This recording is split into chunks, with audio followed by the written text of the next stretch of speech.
আমাদের আমরা আজকে ছাদে রড ওঠাবো আর কি। রড ওঠানোর আগে আমরা হচ্ছে রডগুলো সব দিয়ে সব দাগ দিয়ে নিচ্ছি, যেখানে যেহেতু রড যাবে।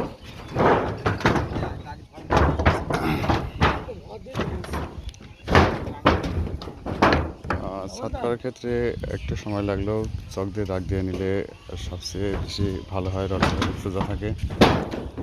অনেকেই হয়তো সময়ের জন্য এই কাজগুলো করে না, তবে দাগ দিয়ে নিলে ভালো হয়। আপনারা যারা কাজ করেন অবশ্যই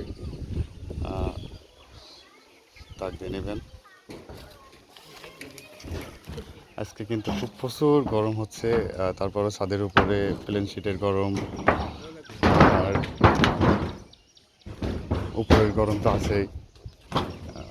প্রচুর গরম হচ্ছে, এই গরমে আমাদের এখানে থাকাই কঠিন। তারপরেও কিছু করার নাই, থাকতেই হবে আমাদের।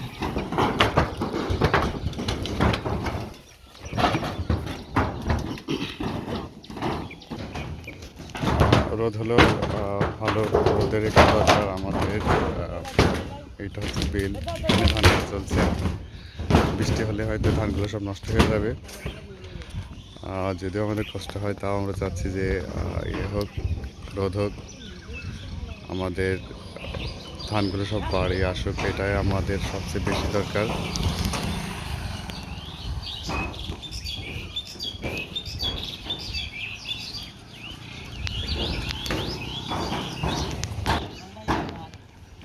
আমরা কিন্তু রড দেওয়ার আগেই কাগজগুলো দিয়ে নিই। কাগজ হয়তো বাতাস হচ্ছে ওঠে, রড দেওয়ার আগে কাগজ দিলে একটু খেয়াল করে দিলে কাগজ পড়াতে যে টাইম লাগে সেটা খুব কম সময়ের ভিতরে হয়ে যায়। এই জন্য আমরা আগেই দিয়ে নিয়েছি।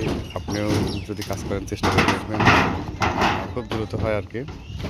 তবে প্রথম রডটা দিতে গেলে একটু সময় লাগে, না হলে কাগজ ছেড়ে যায়, তো একটু দেখে শুনে দিলে তারপরে আর সমস্যা হয় না। খুব অল্প টাইমে এই কাজগুলো করা সম্ভব হয়। যারা মিস্ত্রি কাজ করেন তারা এভাবে দেখবেন, খুব দ্রুত হয় আর কি।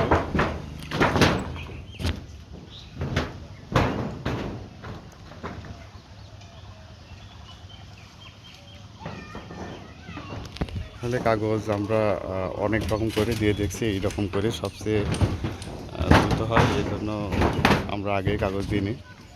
যে দুইটা কত সুন্দর আছে, এগুলো আমাদের বাতাসে পড়ে গেছে, আমরা ঠিক করবো আর কি রডটার আগে, যাতে আর